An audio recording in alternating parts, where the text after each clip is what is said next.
క్రైస్తవులు. హల్లెలూయా. సంతోషంగా ఉన్నవాళ్ళు హల్లెలూయా, సంతోషంగా లేని వాళ్ళు హల్లెలూయా. సంతోషంగా ఉన్నారమ్మా? ఏం సంతోషం అయ్యా, మా సంతోషం అంతా వరదల్లోనే కొట్టకపోయింది. హల్లెలూయా. మనమైతే కొట్టుకుపోలేదు కదా, దేవునికి స్తోత్రం కలుగును గాక.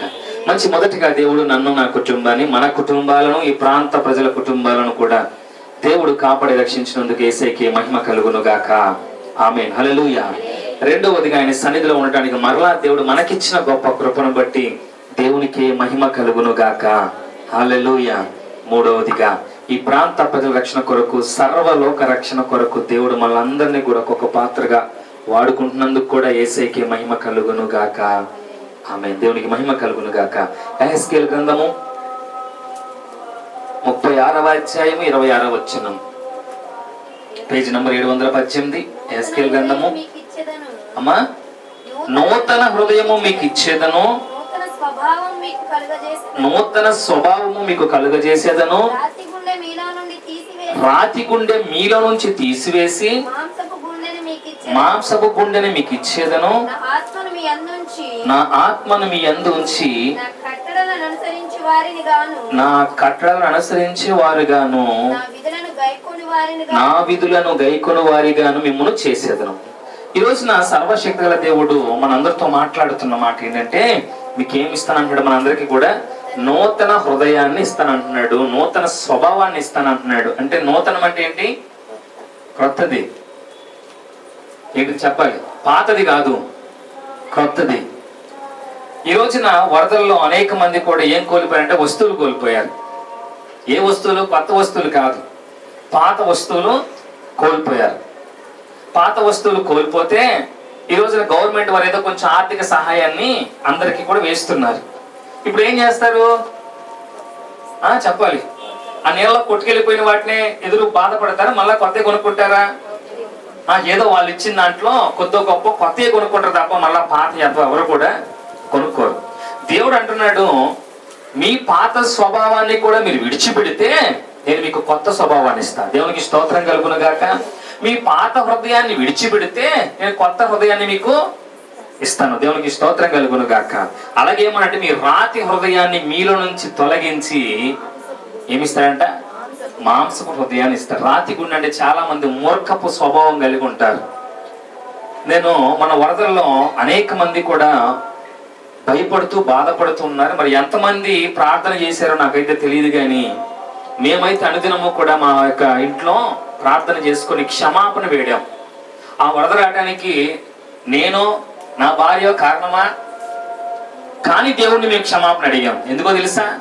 ఒకవేళ ఈ విపత్తు రావటానికి ఒకవేళ మా కుటుంబం తరపున ఏమైనా అపరాధము జరుగుంటే క్షమించు ప్రభువా అని మేము ఆయన్ని క్షమాపణ వేడుకున్నాం. హల్లెలూయా. క్షమాపణ వేడుకోవటం వల్ల ఏం జరిగిద్దంటే దేవుని కనికరం మన మీదకి వస్తుంది. హల్లెలూయా. నేను క్షమాపణ వేడుకుంటూ దేవుణ్ణి ప్రతిరోజు కూడా ఆయన పాదాల చెంత, అయ్యా ఈ వరద తగ్గించు ప్రభువా, మేమైతే వెలువెల్లాడిపోతున్నాం, మేమైతే అల్లాడిపోతున్నాం, మేమైతే చాలా ఇబ్బంది పడుతున్నాం, మేము క్షమాపణ అడుగుతుంటే కట్ట మీద ఒక తల్లి ఏమంటుందో తెలుసా? దేవుడు మమ్మల్ని ముంచేశాడు. దేవుడు ఏం చేశాడంటే వాళ్ళని ముంచేస్తే బతికి మాట్లాడేదా? ఎంత మూర్ఖత్వం తెలుసా జనాలకి, ఎంత మూర్ఖత్వం. ఒక విపత్తు మన మీద ముందుకు వచ్చినప్పుడు దానికి కారణం ఏమైందో ఆలోచించి మాట్లాడాలంట. అంటుంది, దేవుడు మమ్మల్ని ఏం చేశాడు? మరి తప్పులు చేసినప్పుడు, పాపం చేసినప్పుడు, బూతులు మాట్లాడినప్పుడు దేవుణ్ణి జ్ఞాపకం చేసుకోరే? ఒక విపత్తు రాగానే దేవుణ్ణి ఏం చేస్తున్నారు? దైవ దూషణ మహా పాపం. మీకు విషయం తెలుసా? కరోనా వచ్చింది, అనేక మంది మార్పు చెందారు, ఇంకా అనేక మంది మార్పు దాన్ని ఒక రోగంగా చూశారు. దేవుడు 2 సంవత్సరాలు ప్రపంచానికి భయం అంటే ఏంటో తెలియపరిచాడు. చాలా మంది తప్పు ఒప్పుకొని పాపాన్ని విడిచిపెట్టి మార్పు చెందారు. Praise the lord. హల్లెలూయా. అలాగే ఈ వరదల్లో కూడా నాకు తెలిసి అనుకుంటున్నాను దేవుని హెచ్చరిక. హల్లెలూయా. నేను ఆదివారము ఇంట్లో ఉన్నాను, సోమవారం బయటకు వచ్చి పిల్లలకి ఏదన్నా సంపాదించుకుందామని చెప్పి నేను అనుకున్నాను. ఆదివారం నీళ్ళలో ఏదో గాజు పెంకు తెగి నా కాలు తెగిపోయింది. నా వేలు తెగపోవటం వల్ల, బ్లడ్ ఎక్కువ పోవటం వల్ల కాలు చాలా సఫర్ అయింది. హాస్పిటల్ ఏమి ఉండవు కాబట్టి అట్టగే తిరుగుతున్నాను. నేను సోమవారం ఏదైనా నా బిడ్డల కొరకు ఏమైనా దొరుకుతుందని చెప్పేసి ఎంక్వైరీ చేసినప్పుడు ఫ్లైఓవర్ మీద ఏదో పంచుతున్నారు, ఏదో ఇస్తున్నారంటే ఆశ కలిగి వెళ్తున్నాను కర్రోడు పట్టుకొని. పైపు రోడ్డు కా నుంచి ఈ పీకలోతు నీళ్లు ఉన్నాయి, డివైడర్ కనిపించట్లా. అందరూ కూడా ప్రాణ భయంతో పారిపోతున్నారు. ఎక్కడ చోట ముందు ముసలినైతే 2-3 యవన బిడ్డలు కూడా అలా లాక్కుంటూ వెళ్ళిపోతున్నారు. ప్రాణ భయముతో అందరూ కూడా లక్షాధికారులు కూడా ఒక పాల ప్యాకెట్ కోసం చేతులు చాచే స్థితికి వెళ్ళిపోయారు. అప్పటిదాకా విర్రవీగా ఉండొచ్చు, అప్పటిదాకా మేము ధనవంతులం, మాదే ముందు మేము ఎట్టన్నా బతుకుతాం అన్నోళ్ళు కూడా ఒక పాల ప్యాకెట్ కోసం, బిస్కెట్ ప్యాకెట్ కోసం చేతులు చాచి అడుక్కునే స్థితికి వెళ్ళిపోయారు. చాలా మంది వెళ్ళిపోయారు. ఇల్లు విడిచిపెట్టేసి మేము ప్రాణాలతో బతుకుంటే ఏసీ పోతే పోయింది, టీవీ పోతే పోయింది, మేము బతికితే చాలని అందరూ వెళ్ళిపోయారు. నేను నా బిడ్డల కొరకు ఇంత లోతు నీళ్ళ వెళ్తున్నప్పుడు నా చేతిలో కర్ర ఉన్నప్పుడు నాకు ఎవరు గుర్తొచ్చారంటే మోషే గారు గుర్తొచ్చారు. దేవునికి స్తోత్రం కలుగును గాక. ఆయన ఆ చేతిలో కర్రపడి నేను వెళ్తున్నప్పుడు దేవుణ్ణి ఏమడిగానంటే పైపుల రోడ్డు నుంచి డాబా కొట్లు లేదాకా దేవుడికి ప్రార్థన చేస్తూ క్షమాపణ అడిగాయా, నా వల్ల పొరపాటు జరిగిందో, విజయవాడ ప్రజల వల్ల పొరపాటు జరిగిందో తెలియదు కానీ మమ్మల్ని క్షమించు దేవా, క్షమించు. ఇదే వాక్కుతో నేను దేవుని క్షమాపణ అడుగుతా వెళ్ళాను. ఫ్లైఓవర్ దాకా వెళ్ళాను, రాళ్ళు గుచ్చుకుంటున్నాయి, అయినా సరే నా బిడ్డల కొరకు వెళ్ళాను. మన దేవుని సేవకుడిని అయినప్పుడు నేను కూడా సామాన్య మనుషునే కాబట్టి నేను కూడా నా బిడ్డల కొరకు వెళ్ళాను. అక్కడికి వెళ్ళినప్పుడు పరిస్థితి చూస్తే చాలా భయంకరంగా ఉంది. అక్కడ మనుషులతో యుద్ధం చేయలేని పరిస్థితి, ఒక పాల ప్యాకెట్ కోసం కొన్ని వందల మంది ఎగబడుతున్న పరిస్థితి, ఏమీ చేయాలో తెలియని పరిస్థితిలో నేను పోరాటం చేయలేక కర్ర పక్కన పెట్టేసి ఒక ప్లాట్ఫామ్ మీద కూర్చొని మనసులో ఇలా అనుకుంటున్నా, ఎంత పరిస్థితి కలిగింది ప్రభువా ప్రజలకి, ఎప్పుడు చూడని విపత్తు, ఏంటయ్యా ఈ పరిస్థితి. పొద్దున్న లేస్తే ఒక 50 పడేస్తే ఒక పాల ప్యాకెట్ వచ్చేదని చెప్పి విర్రవీగే వాళ్ళు ఈ రోజున ఒక పాల ప్యాకెట్ కోసం అడుక్కుంటున్నారయ్యా చేతులు చాచి. ఏం పాపం చేశారయ్యా ప్రజలు, క్షమించు దేవా. హల్లెలూయా. పోరాటం చేసి చేసి ఒకళ్ళు అన్నం పెడుతున్నారంటే లైలో నుంచి అన్నం కూడా అయిపోయింది. దేవానికి స్తోత్రం అనుకుంటే ఒక బిస్కెట్ పేరు ఆయన చేతిలో పెట్టినప్పుడు చాలు ప్రభువా అనుకున్నాను. కానీ నా దేవుడు నన్ను ఒట్టి చేతులు ఇంటికి పంపించరా. దేవునికి స్తోత్రం కలుగును గాక. ఇందులో మనం చదువుకున్నాం, నా ప్రాణమా నువ్వు దేవుని నమ్ముకొని ఎలా ఉందంట, మౌనంగా ఉంది. దేవునికి స్తోత్రం కలుగును గాక. రాతి కుండె కలిగిన వాళ్ళు ఏమనుకుంటారంటే ఇది ఎక్కడో వర్షాలు పట్టడం వల్ల వచ్చింది తప్ప ఇది మాకు హెచ్చరిక అవుతుంది. హల్లెలూయా. వర్షాకాలం కాబట్టి వానలు వస్తే, వానలు వచ్చాయి కాబట్టి వరద వచ్చింది, దీనివల్ల మాకు వచ్చేది ఏమీ లేదు, వరదలు వచ్చినాయి అంతే. కానీ దేవుని బిడ్డలకు, దేవుని వాక్యం తెలిసిన వాళ్ళకు మాత్రం ఒక హెచ్చరికగా మాత్రం దేవుడు కలగజేస్తాడు. హల్లెలూయా. ఈ రోజు మనం సరి చేసుకుంటానికే ప్రతిదినం మనం స్నానం ఎందుకు చేస్తామమ్మా? మన శరీరాన్ని శుభ్రపరచుకుంటాం కోసం. హల్లెలూయా. దేవుడు కూడా వాక్యాన్ని ఎందుకు మనకి తెలియపరుస్తాడంటే వాక్యము చేత మన పాపములు శుద్ధీకరించుకొని మరలా నూతన పరచుకుంటానికి. హల్లెలూయా. దేవుడు అంటున్నాడు, మీరు కనుక హృదయాన్ని, మీరు పాత హృదయాన్ని విడిచిపెడతానికి సిద్ధంగా ఉంటే నేను మీకు ఏం చేస్తా, నూతన హృదయాన్ని ఇస్తాను. హల్లెలూయా. హల్లెలూయా. చాలా మంది శవాలు కొట్టుకొచ్చినాయి, ఎక్కడెక్కడో తెలియదు, ఏ ఊరిలో తెలియదు, ఎక్కడెక్కడ నుంచి ఆడ మగ కూడా తెలియదు, సగం సగం బాడీలు కొట్టుకొచ్చినాయి. హల్లెలూయా. ప్రాణాలు పోయినాయి కానీ మనం మొత్తం క్షేమంగా ఉన్నామంటే దేవుని కృప. హల్లెలూయా. వస్తువులు పోతే రేపు కొనుక్కోవచ్చు, సామాన్లు పోతే మరలా కొనుక్కోవచ్చు, కానీ ప్రాణాలను పోతే మరలా కొనుక్కోగలుగుతామా? లేదు. కఠినమైన మూర్ఖపు స్వభావం కలిగిన వాళ్ళతో దేవుడు మాట్లాడుతూ ఇదిగో మరలా హెచ్చరిస్తున్నా, మరలా హెచ్చరిస్తున్నా. ఎక్కడైతే పాపం విస్తరిస్తుందో అక్కడ దేవుని ఉగ్రత కూడా అలాగే విస్తరిస్తుంది. విజయవాడ మొత్తము పాపం చేస్తే వరద వచ్చిందని చెప్పటంలా. హల్లెలూయా. హల్లెలూయా. సొదొమ గొమొర్రా ప్రాంతం ఒకటి ఉంది. ఆ ప్రాంతంలో లోతు అనే నీతిమంతుడు నివాసం చేస్తున్నాడు. ఆ ప్రాంతం అంతా కూడా వాయు వర్షం లేకుండా పాపం చేస్తుందంట. ఆ లోతు అనే వాడు మాత్రం నీతిమంతుడికి బతుకుతున్నప్పుడు దేవునికి కోపం వచ్చి ఈ ప్రాంతం అంతా కూడా వీళ్ళందరూ చేసిన నేను చాలా సిగ్గుపడుతున్నాను కాబట్టి ఈ ప్రాంతం అంతా నేను నాశనం చేయాలని దేవుడు ప్రణాళిక వేసుకున్నప్పుడు అబ్రహాం గారు అడుగుతారు, ఏమన్నాడు, అయ్యా 50 మంది నీతిమంతులు ఉంటే వాళ్ళని బట్టి ఆ ప్రాంతాన్ని కాపాడతావా? దేవుడు అంటున్నాడు, 50 మంది నీతిమంతులు ఉంటే నేను ఆ ప్రాంతాన్ని కాపాడుతాను. అయ్యా ఒకవేళ 40 మంది ఉంటే ఆ 40 మందిని బట్టి మిగతా వాళ్ళని కూడా కాపాడుతావా? సరే, ఆ 40 మంది నీతి మంతులు ఉంటే ఆ 40 మంది మంచి వాళ్ళని బట్టి అయినా నేను ఆ సొదొమ గొమొర్రా పట్టణం నాశనం చేయను. మరి 30 మంది ఉంటే, 20 మంది ఉంటే, పోనీ అంత కూడా లేదు, ఒక 10 మంది అన్న మంచి వాళ్ళు ఉంటే ఆ 10 మందిని బట్టి అన్న సొదొమ గొమొర్రా ప్రాంతాన్ని కాపాడుతామంటే దేవుడు వాగ్దానం చేస్తున్నాడు. 10 మంది మంచి వాళ్ళు ఉన్నా, 10 మంది నీతిమంతులు ఉన్నా, వారిని బట్టి సొదొమ గొమొర్రా ప్రాంతాన్ని నేను విడిచిపెడతాను. హల్లెలూయా. కానీ దేవదూతలు ఆ పట్టణంలోనికి వెళ్ళినప్పుడు ఆ దేవదూతలను కూడా ఈ పాపిష్టి సొదొమ గొమొర్రా ప్రాంతంలో ఏం చేశారు తెలుసా? వాళ్ళని కూడా చెడగొట్టి వాళ్ళని కూడా పాడు చేయాలని చూశారు. దేవుడు కోపం ఆగలేదు. ఇంకా ఆ ఉన్న ఒక కుటుంబాన్ని కూడా పట్టణం బయటికి వెళ్ళిపోమని చెప్పి సొదొమ గొమొర్రా పట్టణం మొత్తాన్ని కూడా అగ్ని గంధకాల చేత నాశనం చేశాడు. దేవునికి స్తోత్రం కలుగును గాక. ఈ రోజున దేవుడు మొన్నటిదాకా చైనా అనుకుంది మేమే గొప్పవాళ్ళం, మా దగ్గర ఉన్నటువంటి నా దగ్గర ఉన్న పరిజ్ఞానం ఎవరి దగ్గర లేదని చైనా ఎగిరి పడింది. భూమి నుంచి ఆకాశానికి ఒక పెద్ద సుడిగాలి లాంటి ఒక పెద్ద తుఫాన్ వచ్చి చైనా మొత్తం కొట్టుకుపోయింది. ఎవడైతే రాతి గుండె కలిగి, ఎవడైతే మూర్ఖపు స్వభావం కలిగి ఉంటాడో వాడికి కూడా ఏదో ఒక రోజున తుఫాన్ రాక మానదు. హల్లెలూయా. కాబట్టి దేవుడు అంటున్నాడు, రాతి గుండె మీలో నుంచి తొలగించి మీకు ఏమిస్తాను? మాంసపు గుండె. అంటే ఏదన్నా మంచి చెడు ఆలోచించే జ్ఞానము, స్పందించే జ్ఞానాన్ని నేను నీకు ఇస్తాను. ఈరోజు వెళ్ళి ప్రతి గృహంలో చూడండి, ఒక్కొక్క మచ్చ ఉంటుంది. నీళ్ళు ఏడదాకా వచ్చినాయి అమ్మంటే ఇదిగో ఈ మచ్చ ఎక్కడ దాకా ఉందో అక్కడ దాకా వచ్చాయి. హల్లెలూయా. దేవుడు అన్నాడు, ఆ మచ్చలన్నీ కూడా తొలగిస్తా, మీ మనసులో ఉన్న హృదయంలో ఉన్నటువంటి చేదు తీగలన్నింటినీ కూడా తీసివేస్తా, మీకు నూతన హృదయాన్ని, నూతన జీవితాన్ని నేను ప్రసాదిస్తాను. దేవునికి స్తోత్రం కలుగును గాక. అందరూ కూడా ఎక్కడ నీళ్లు వస్తున్నాయి అని పుకార్లు ఎగిస్తే చాలు భయపడుతున్నారు తప్ప దేవుడికి మాత్రం ఎవడు భయపడటంలా.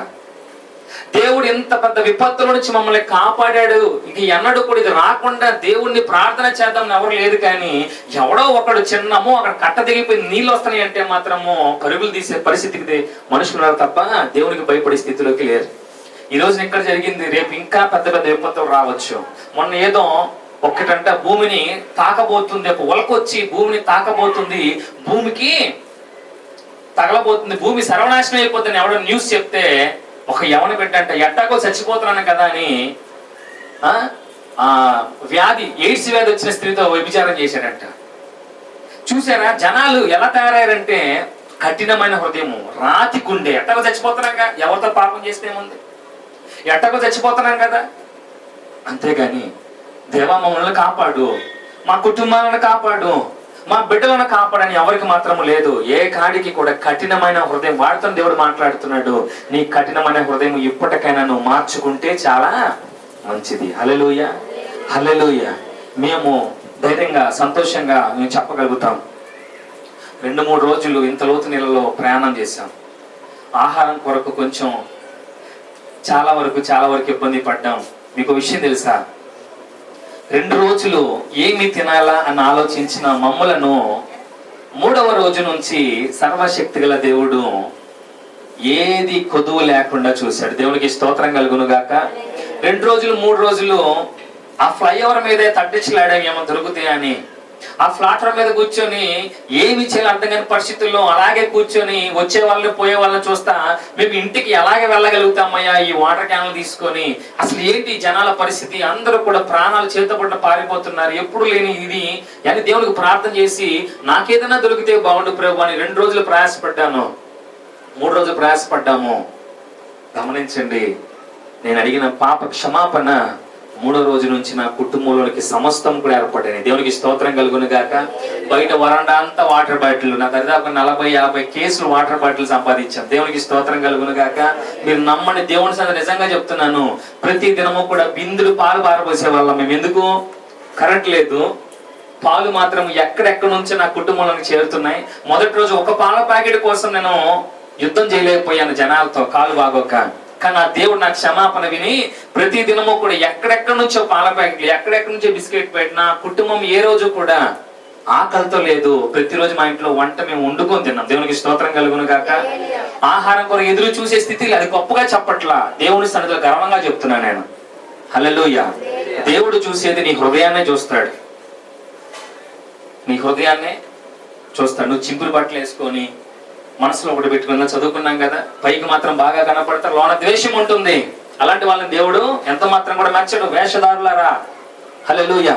నీ హృదయ అంతరంగము చూసే దేవుడు అన్నాడు, నీకు నూతన హృదయాన్ని ఇస్తా.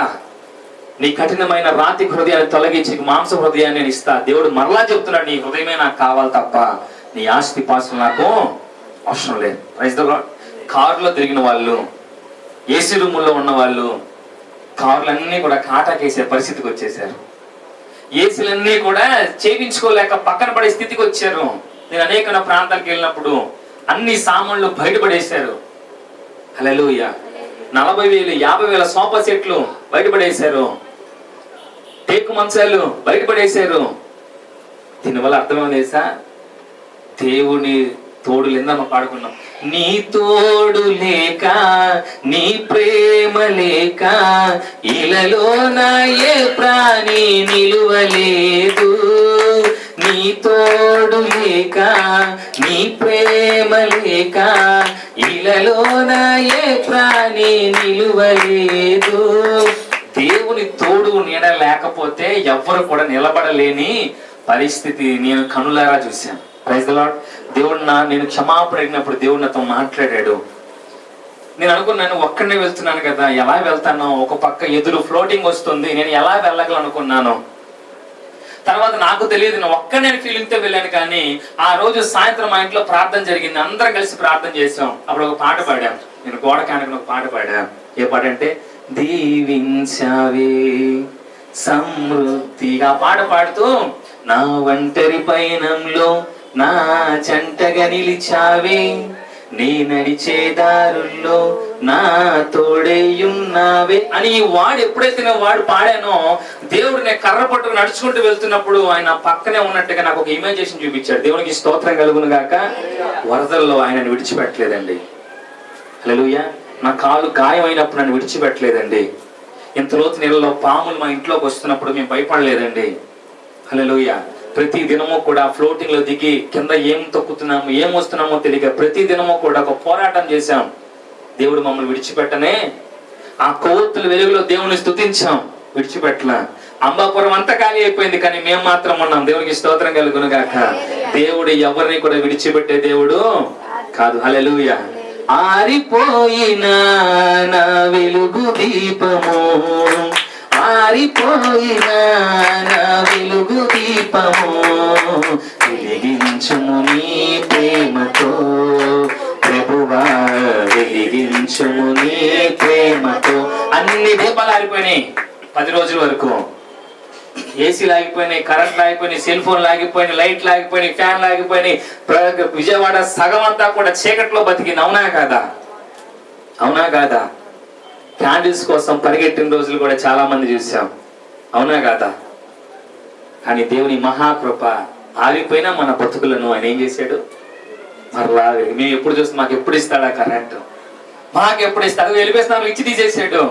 అది అపార్ట్మెంట్లకు ఇచ్చి తీసేసాడు, మాకు ఎప్పుడు ఇస్తాడా? చుట్టూ నీళ్లున్నాయి, బయటికి రాని పరిస్థితి, చీకట్లో పిల్లలతో ఉన్నాం. అయినా కానీ మాకు అందరినీ 16 మందిని ఒక చోట చేర్చి భయపడకుండా చేశాడు దేవుడు. హల్లెలూయా.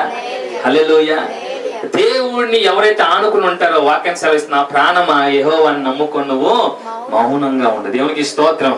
3వ రోజు నుంచి మేము అదేగా ఉన్నాం, మౌనంగా ఉన్నాం. ఆ పడవల నుంచి వాళ్ళు ఇస్తున్నారు, కట్ట మీదకి వస్తే ఎవరో రోజు తెచ్చిస్తున్నారు. మళ్ళీ ఆ సిస్టర్ గారు ఫోన్ చేసి, హైమోత్ ఆంటీ గారు ఫోన్ చేసి, ఇందురత్త గారు ఫోన్ చేసి వాళ్ళని పిలిచి, అటు వెళ్ళినప్పుడు ఫోన్ కాదు సారీ, నేను అటు వెళ్ళినప్పుడు పిలిచి మరి నాకు బస్తాల్లో కట్టి, హల్లెలూయా. నేను నమ్మండి, ఇంకా 2 పాల ప్యాకెట్లు ఉన్నాయి అప్పుడు. హల్లెలూయా.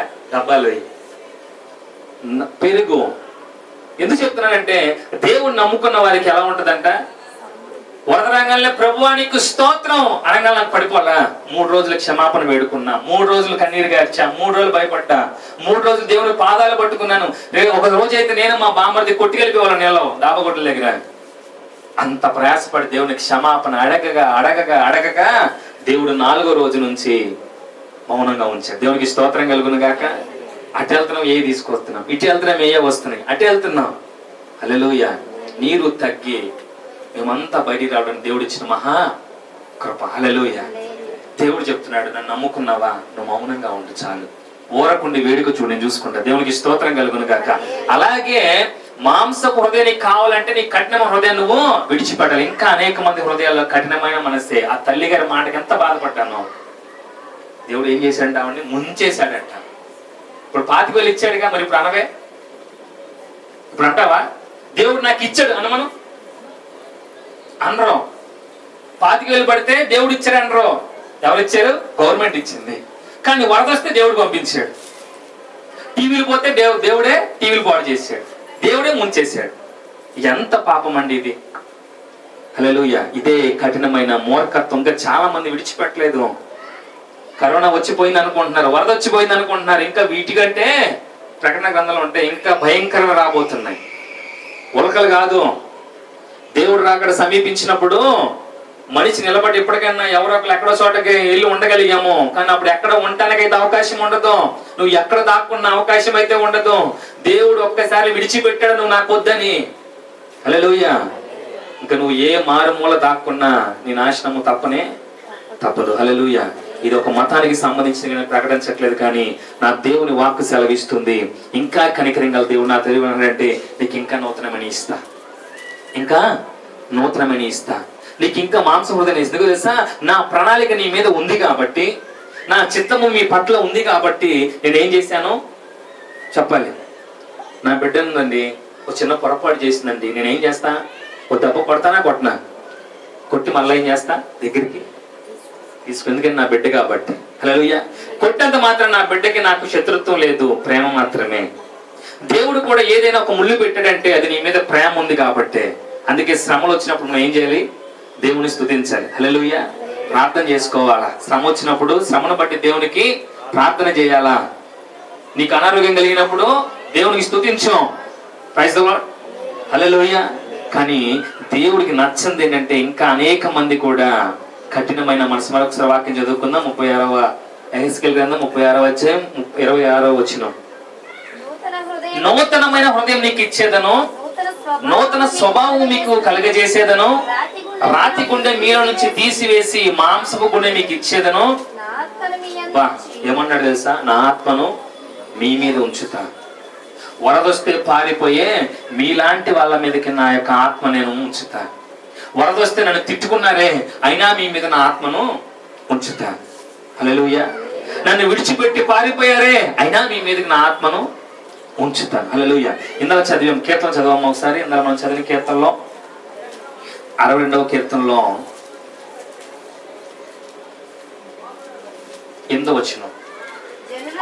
జనులారా ఎల్లప్పుడూ ఆయన యందు నమ్మిక ఉంచుడి, ఆయన సన్నిధిని మీ హృదయములో కుమ్మరించుడి. ఎవరి సన్నిధిలో అంట? ఈ రోజున ఇక్కడ ప్రార్థన జరగటానికి మరి ఎంతగానో ప్రయాసపడ్డారు. సామాన్లన్నీ ఇక్కడే ఉన్నాయి పొద్దున్నాక కూడా. పాపం అవన్నీ ఖాళీ చేయడానికి అందరూ సహకరించారు. ఎందుకంటే ఆయన సన్నిధి ఎవరి కొరకు సిద్ధపాటు అవ్వాలంటే మన కొరకే. హల్లెలూయా. మా ఇంట్లో మా ప్రార్థన, మీ ఇంట్లో మీ ప్రార్థన చేసుకుంటే సరిపోదు. ఆయన సన్నిధిలో ప్రతి ఒక్కరూ చేంజ్ చేయాలంట, హృదయాన్ని కుమ్మరించి. ఈరోజు నేను చెప్పే ప్రతి మాట అనేక మంది వింటున్నారు. మన బాధ ఆయన సన్నిధిలో వెళ్ళగక్కుతున్నాం.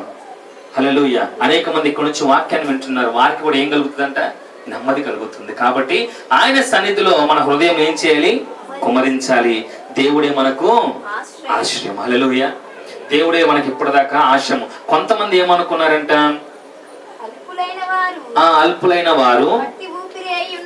అల్పులైన వారంటే వారందరూ కూడా చాలా అంటే చాలా నిస్సహాయ స్థితిలో, అల్పులు అంటే ఎందుకు పనికిరాని వాళ్ళు ఏమనుకుంటున్నారంట? వాళ్ళందరూ కూడా వట్టి ఊపిరై ఉన్నారు. జస్ట్ గాలి లాగా ఉన్నారు. గాలి చెదరగొట్టే పూట ఎడిపోద్ది. అవునా? గాలి, మన ఫ్యాన్ ఇటు పెడితే గాలి ఇటు వచ్చింది, అటు పెడితే అటు వచ్చింది. వీళ్ళు కూడా ఎలా ఉన్నారంటే వట్టి ఊపిరై ఉన్నారు. అంటే బ్రతికున్నారు కానీ వారు ఎలాంటి వాళ్ళు? మృతులు. క్రైస్తవుల తర్వాత గనులైన వారు మాయా స్వరూపులు. గనులంటే కనపడటానికి గొప్పగా కనిపించే వాళ్ళందరూ ఎలా ఉన్నారంట? మాయా స్వరూపులు. పైకి మాత్రం ఘనంగా కనిపిస్తారు కానీ వారి హృదయంలో కఠినత్వం ఉంది.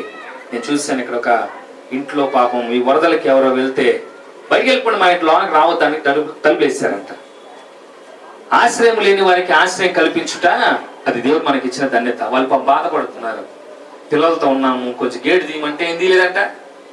వరండలో బయట ఉంటామయ్యా, పార్కింగ్ లో ఉంటామయ్యా, నీళ్ళు వచ్చేసినాయి, పిల్లలతో ఉన్నాము, కొంచెం గేటు తీయమంటే వద్దతో మా అపార్ట్మెంట్ లో రావద్దు, మీరు వస్తే రాజు చేస్తారు. మీరు వరదకు 10 అడుగులు వచ్చుంటే మీరు రారా బయటికి? వస్తారుగా. ఈ రోజున 6 అడుగులు వచ్చింది కాబట్టి మీరు సేఫ్. ఇంకో 10 అడుగులు వచ్చుంటే మీరు కూడా బయటికి గనులైన వారు ఎలా ఉన్నారంటే వట్టి ఊపిరిగా వాళ్ళ గురించి మాట్లాడుతున్నాడు. తర్వాత త్రాసులో వీళ్ళందరూ ఏమైపోతారంట, రేపు దేవుని రాకడ సమీపించినప్పుడు మనం ఆయన యొద్దకు వెళ్ళినప్పుడు ఆయన త్రాసులో వీళ్ళందరూ కూడా తేలిపోతారు, అసలు ఉండరేక. హల్లెలూయా. ఈరోజు గనులుగా ఎంచుకున్న ప్రతి ఒక్కరు కూడా చెప్పారు కదా, లక్షాధికారులు కూడా పొద్దున్నే పని మనిషి చేత పాల ప్యాకెట్లు తెప్పించుకునే వాళ్ళు కూడా మొన్నటి రోజున యా పాల ప్యాకెట్ యా పిల్లలు ఉన్నారు అన్నారండి, విన్నా నేను. హల్లెలూయా. మంచి మంచి టీషర్ట్లు వేసుకుని వచ్చి అడగలేక జనాల్లో ఏం చేస్తున్నారు, పాల ప్యాకెట్. హల్లెలూయా. దేవుడు చూస్తున్నాడు, మహాదేవుడు చూస్తున్నాడు. అందరూ దేవుని దృష్టిలో సమానమే. ఇక్కడే హెచ్చు తగ్గులు, అక్కడేమీ ఉండవు. అక్కడ ఎవరు గనులు ఉంటారో తెలుసా, దేవుని మీద ఆనుకొని ఉన్న వాళ్ళు మాత్రమే గనులు. Praise the Lord. చాలా సార్లు క్వశ్చన్ అడిగా, ఎంతమంది పరలోకి వెళ్ళాలనుకుంటున్నారు? చేతులు ఎత్తమంటే పరలోకి ఎంతమంది వెళ్ళాలనుకుంటున్నారు? మరి పరలోకంలో వేసి పక్కన ఎవరు కూర్చోాలనుకుంటున్నారు? Praise the lord. హల్లెలూయా. పరలోకం వెళ్తాం అందరితో పాటు, కానీ దేవుని పక్కన కూర్చున్న వాళ్ళే ధన్యులు. హల్లెలూయా.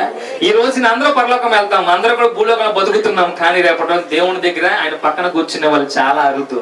హల్లెలూయా. కాబట్టి దేవుని కృపలో మనమంతా కూడా యేసే పక్కన ఆయన ఒడిలో కూర్చునే కృప ఇచ్చును గాక. ఆమేన్. తర్వాత చూస్తే బలాత్కారమందు నమ్మిక ఉంచుకుడి, దోచుకునుట చెట్ల గర్వపడకుడి. ఇది కూడా నేను ఒక మాట జ్ఞాపకం చేస్తా. ఇక్కడ లారీ ఆపినప్పుడు కుర్రోళ్ళు ఏం చేశారంటే ఆ లారీని లూటీలు చేశారు. లారీ ఆపంగానే ఏం చేశారంటే మొత్తం తీసేసి గర్వానికి గలిపి మేమే ఇంత సంపాదించేసాం, కానీ లేనోడికి రాలేదు. ఈ రోజున ఎప్పుడు కూడా దేవుని దగ్గర మనం ఏం చేయాలో దోచుకోకూడదు. మనకి తగినంత మన్నా కురిసింది దేవుడు అన్నాడు, ఈ రోజుకి ఎంత కావాలో అంతే నువ్వు తీసుకో, రేపటికి పాడైపోద్ది. ఈ రోజు అనేక మంది దోచుకుంటే గర్వపడుతున్నారు. కాబట్టి అలా మీరు ఎవరు కూడా గర్వపడకండి. మీ కాడ ఉన్నది మీ దగ్గర ఉంచుకొని నీరుని ఎవరికి ఇవ్వాలి? లేని వాళ్ళకి నువ్వు ఇచ్చినట్లయితే రేపు మరలా ఆ త్రాసులో నువ్వు కూడా తోలుతావు. హల్లెలూయా. దేవుడు నిన్ను చక్కగా నువ్వు ఏదైతే చేసావో నీకు సమాంతరంగా సహాయం ఆయన కూడా నీకు చేస్తాడు. ప్రైజ్. తర్వాత చూస్తే ధనము హెచ్చినను దానిని లక్ష్య పెట్టబడి, దేవుడు మరలా జ్ఞాపకం చేసి మాటనే చేసి ముగిస్తా అని చెప్పి ధనాన్ని ఎప్పుడు కూడా ఏం చేయకూడదు, హెచ్చకూడదు, లెక్క చేయకూడదు. ఎందుకు తెలుసా, ధనము మన నీళ్ళు వస్తే చిరిగిపోయినాయి, ధనము చిరిగిపోయినాయి, లక్షల కోట్లాది రూపాయల డాక్యుమెంట్లు చిరిగిపోయినాయి, అవునా కదన్నా? విలువైన కాగితాలు చిరిగిపోయినాయి. హల్లెలూయా. దేవుడు అన్నాడు, ఆ ధనాన్ని బట్టి ఏం చేయకూడదు, హెచ్చకూడదు, గర్వపడకూడదు. ఎందుకంటే నా ఉగ్రత దినం ముందు ఏది కూడా నీ ముందుకు నిలబడలేదు. ఏ ధనాన్ని చూసి నువ్వు గర్వపడినా ఆ ధనము రేపు పొద్దున్న నిన్ను నా దగ్గరికి అయితే తీసుకురాలేదు. ఇది రోజు నా హెచ్చరికగా నేను చెప్తున్నాను దేవుని మహాకృపను బట్టి.